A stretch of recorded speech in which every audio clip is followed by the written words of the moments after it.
So today has been very expensive. As you know, I got my new heavy tow truck, and truck itself, very expensive item, but that's easy. You just sign your name on a loan document and it's just a little bit expensive for a very long time. But getting that truck all set up, outfitted, and ready to go, that is the part that is very expensive in a little short amount of time, and that's all kind of piled onto today. So now that I got the truck mostly set up, let's go over it, what I got, how I got it set up, what I'm going to change already, and how this ended up being such an expensive day. So we had a few deliveries today. 2 of them already showed up, still waiting on 1 more, and there's still more after that coming down the line later in the week.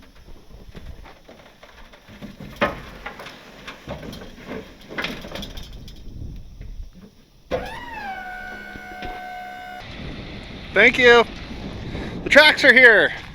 These are the American Track Truck Dominator XLs. They've got the updated bogey wheels on them. They've got, you can see on the rear tracks down here, they've got the external drive sprockets.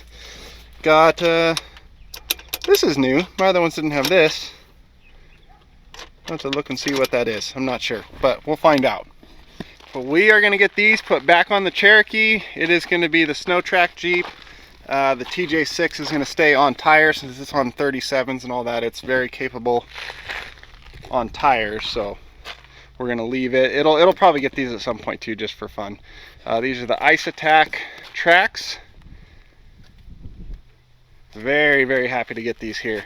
So we got to give a huge thank you to American Track Truck, because after I ran a set of their tracks all last year, and after seeing what I did with them, they stepped up this year and wanted to help out with a new set of tracks. They liked what I was doing with helping people out when they get in bad situations and getting people out of the mountains and all that.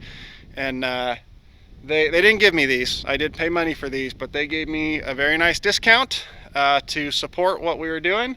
And it is very much appreciated. So I'm very, very happy to have these. If you're looking to get any sort of track vehicle setup going, I highly recommend you go check out their website. There'll be a link down below. I used the hell out of my used set by the way, last year, and had 0 issues with them other than ice buildup one time, and I made a scraper deal for, but that was a very odd situation where we just got some ice buildup in there. The tracks held up to far more than I ever thought they would have. Very happy with this product. Links down below. Go check them out. Let's get back to the truck. So let's start at the back of the truck, because this is the working end of the truck. One of the things that just showed up is the hitch adapter. This drops into your fork receivers here, pins in place. It's got a 5th wheel plate on top that can pull 5th wheel travel trailers or big full-on 5th wheel semi-trailers. Got all your air connection stuff on the back of the truck there. Can pull normal bumper pull trailers, pintle hitch trailers. You can swap this piece out for a full-on pintle. And this also does raise up high enough that you can hook on to gooseneck trailers with this as well. So that'll come in really handy for, say, a pickup is pulling a 5th wheel travel trailer and breaks down. I can put the pickup right up on here, extend that out and up, and hook onto the travel trailer and just tow them all down the road all at once, or pintle hitch trailers. And basically that allows me to pull any type of trailer. This is not rated for a loaded semi-trailer, only up to, I believe it's 25,000 pounds of a semi-trailer, which pretty much all of them are when they're empty. Now this crossbar is the part that extends out and does all the stuff. This is a stationary piece off the main tube of the wheel lift, and it has these flip over spades on it. I have them installed on here just in the upright position. You pull this pin, flip those upside down, lower this down, and then you've got big old ice spades in the ground for winching or pulling or whatever you want to do there. The back of the truck has its air connections for running brakes. I'm going to add in a normal semi-trailer plug here and a normal pickup type trailer plug here. They're both 7-ways, 1 rounds, 1 blade, but I need to add both those in here. For now, I just have my light bar I can put on the back to run lights, so that's okay for now. We got driver side controls here. This is winch, bed slide, bed tilt, tow bar up and down, tow bar in and out. This is a pressure gauge, so you can see how much pressure you're actually putting on your hydraulics. Very handy, mainly for the winch. And this is an air free spool that free spools the winch from back here, so you have to crawl up the deck to do it. We've got cones mounted here off the back side of the toolbox. Might put like a tire chain rack in here or something. I'm not sure completely yet. That would be a good spot for them. Up here on the deck, we have our 25,000 pound winch, and just hooked to it right now I have a bridle. It's a 3/8 grade 100 bridle with the big J hooks on it, and it's got chain shorteners on it. So if you need to make those shorter or longer, you can take the extra slack chain and just hook it back into itself, and it shortens that bridle up for whatever you're doing. Have load lights down on the winch that shine right down the deck. Super handy for shining underneath things, for hooking up and tying down. So up here on the headache rack, we've got just bunches of chain. We've got just a normal 5/16 chain. We've got 3/8 chain. We've got grade 100 3/8 chain, and all different lengths and all different styles of hook, from slip hooks to grab hooks to little hooks. Just whole assortment of chains. Down here we have chain binders. There's 9 different binders down there. Half of them, 5 of them are the 5/16 to 3/8 binders, which will do this chain or this size chain. And then a couple of them are the 3/8 to 1/2 inch binders, so they'll do from this size chain to 1/2 inch chain. Then tucked down here we have a broom. It goes through that slot right there.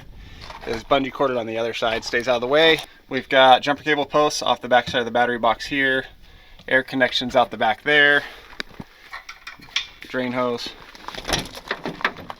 We'll start the truck, slide the bed back to see the rest of the toolboxes. Here's just gloves, heavy equipment keys for all kinds of heavy equipment stuff, rubber gloves.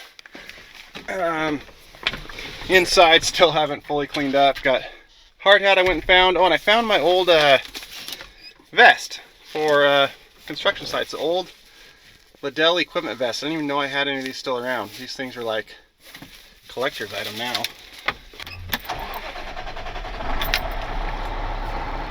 And this, I know it's for a flashlight, but it works so well to hold a camera. There's a camera mount, that I'm calling it a camera holder. I know it's for a flashlight, I get it. Camera holder. So we're gonna bring the bed back.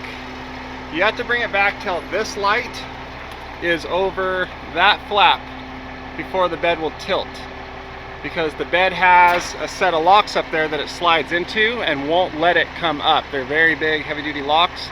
That's why you can hang heavy loads like trucks and stuff off that underlift without needing anything on the bed. It's an NRC thing. Those who say, oh, you're gonna break your stuff by towing without something on the bed. No, I won't. Let's raise that up.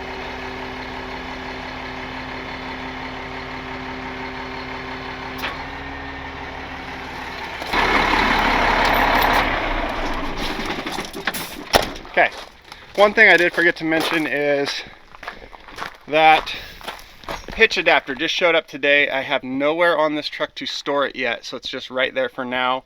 For now, it will probably just get left at home until I need it, which is not ideal, but I think I'm going to build a mount up there on top of the winch. So it'll come off there and stay in the winch and just live right there. So on top of the boxes, we've got stuff. All of this showed up today, and these are frame forks that drop into those receivers on the back of the truck. These are for like Super Duties or like pickup 4-wheel drive axles. Short frame forks, tall frame forks, front axle forks. This is actually a duplicate set. This set and this set are the same thing, so this set's going to come out just to give a little less weight and a little more room in here. These are U-bolt forks. They drop in the receiver and grab the U-bolts on the rear suspension to tow a truck that way. 30-foot strap, a strap winder, a shovel, a super light duty J-hook bridle in case you need to drag little cars up or something. Hitch receiver stuff, you never know what you're going to pull out. A couple of heavy duty snatch blocks, some big shackles, some small shackles. The recovery gear side of it stuff has got to get a lot bigger. I need a lot more of that stuff, but it's coming. In here is 2 1/2-inch grade 100 chains. This is what you use for like sling towing trucks. Like these are what I use to tow Jesse's truck. It's for grabbing heavy stuff and sling towing it off the rear. And then there's a big 1/2-inch binder right here if you need to tighten these down while you're towing stuff. These are some of my favorite chains ever. These are the 3/8 with, this is a logger hook really, but kind of the same thing as the Omega ring that a lot of the heavy wrecker guys use, just easier to work with. There's 2 of these in here, and these would be used to tie down the front axle of a truck when you have it in the receivers with one of these fork setups. And then this binder that has the bent handle on it to tighten this down, and that bent handle works good because it gives you more clearance up underneath the truck. Over here we've got some front axle straps if you want to strap down the front axle instead of chain it. Light duty light bars in here, tree savers, a couple big round slings for recovery, just a bunch more recovery gear that goes with kind of that stuff.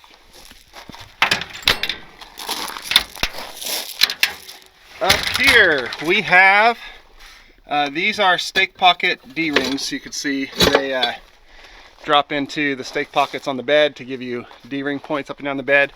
You get those from MyTee Products, there's a link down below. This is steering wheel strap to tie down steering wheels. This is a soft bridle for like fancier cars or Teslas or something like that. You wrap this around their control arm, hooks back to itself. It's a bridle, so there's 2 of them, so no metal parts touch the car. This looks like a mess, but it's not that much of a mess really. It's a bunch of straps, longer ones, shorter ones for tying down cargo on the bed. Here's my corded light bar and the cord for it. I have a wireless one coming, it just hasn't showed up yet. Transmitter for the light duty light bar. Back here is a brake buddy. This hooks between the steering wheel and the brake pedal of the truck you're towing, and then you run your air lines off the back into it, and when you activate your brakes, pushes on the brake pedal of the vehicle you're towing.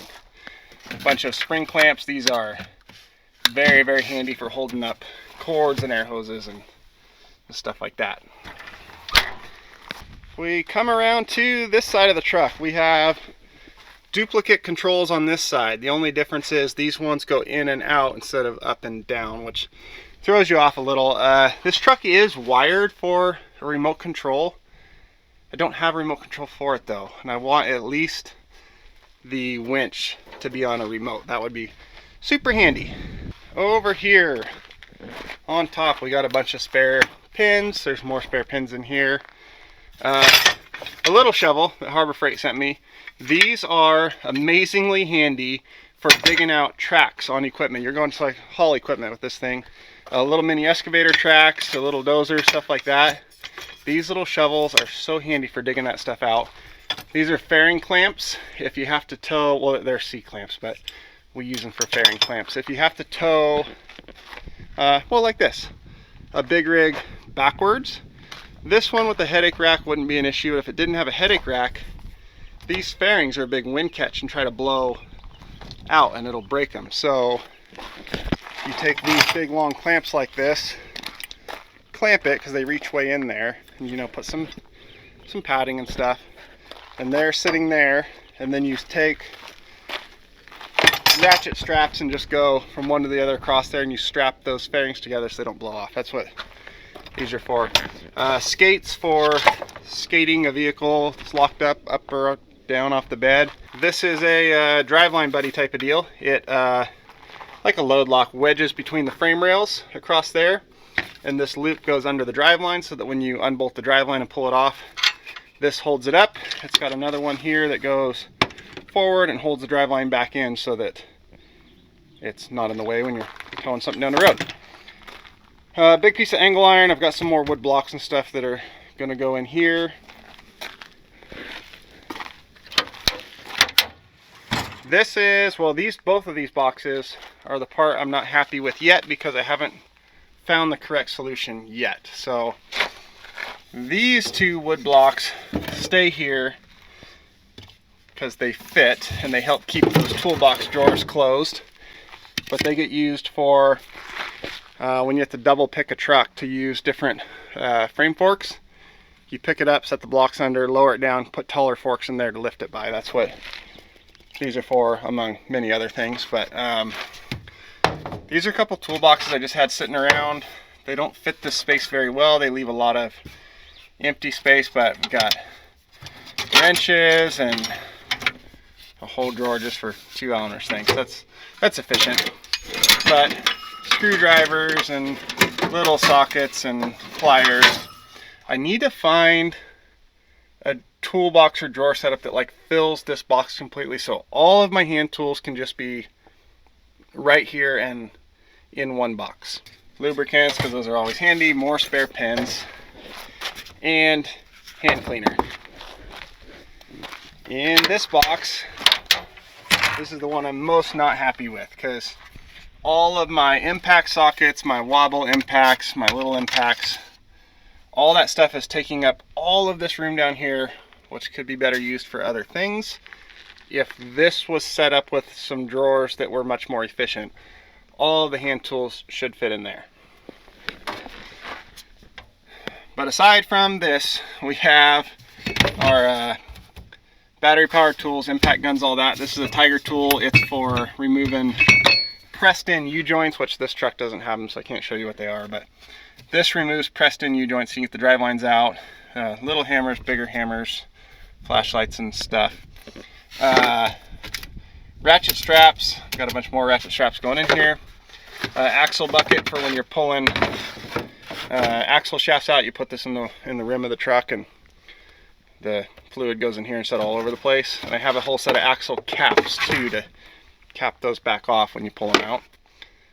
This is pretty much everything I need to grab, go underneath the truck, pull out the drive line, strap it up, and get that all ready to tow, other than the impact gun itself. This is everything to supply air to a truck. All the different type of connections and fittings to get into a truck and tie into the air system to air up the air system of a truck is pretty much all right here. This one is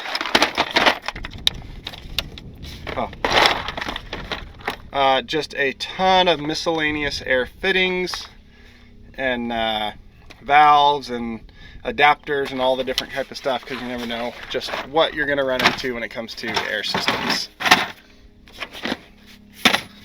And then we have glad hands with quick couplers on them that I could put in the back of this truck to pull a normal trailer with glad hands. Now back here is the air hoses. You see there's a red one and a blue one. These are, the red one would be the supply air, which I would air up the truck I'm towing with. The blue one is the service air, which is what I use to run brakes on the truck or trailer that I'm towing. This box has the spring hangers in it. These are very heavy and awkward and take up a lot of weird space, but they are an invaluable tool for towing trucks that are very heavy on the front axle and still maintaining good weight transfer on my own truck. So total pain in the ass, totally worth it. Bunches of bungee cords, wheel chocks. I have some big risers for the crossbar on the back, and those are going to go in here too, and they're going to take up pretty much that half of this box, and that'll all get shoved over. But those are still on the way. But yeah, this, I need to find a better tool storage system for this box so that everything tool-wise can be in here. Because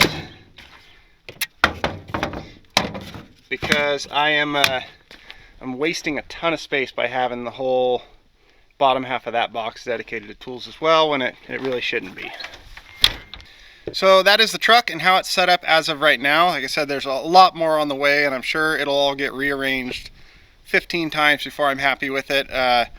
One big problem that everybody who has a 40 TB has is storage. There's just no two ways around that. If you look at any heavy wrecker, they are toolbox after toolbox after toolbox, up and down both sides of them, and every one of those boxes is full. And with a truck like this, you got to do a lot of what a heavy wrecker has to do, plus be able to haul equipment and stuff like that, and have just a fraction of the storage of what a heavy wrecker does. So it turns into a game of Tetris and a game of what do I really need on the truck, and that's going to just have to develop over time. But between what showed up today and the $2,500 fuel bill that also showed up today from driving out to Indiana, getting this thing and driving it all the way back across the country, we are just over $20,000 in expenses pretty much today. Now granted, the tracks are a pretty large portion of that, but still, it's an expensive day. The whole it takes money to make money thing is very true, especially when it comes to big trucks and Jeeps. So now that we got all that settled, I'm gonna go back and stare at all the boxes on that truck again for about the 100th time and probably rearrange everything again and just wait for it to snow so that this thing and the Cherokee and the tracks can all get out and play finally, because I'm really looking forward to that. Hopefully you guys are too. Thank you for watching. We'll see you next time.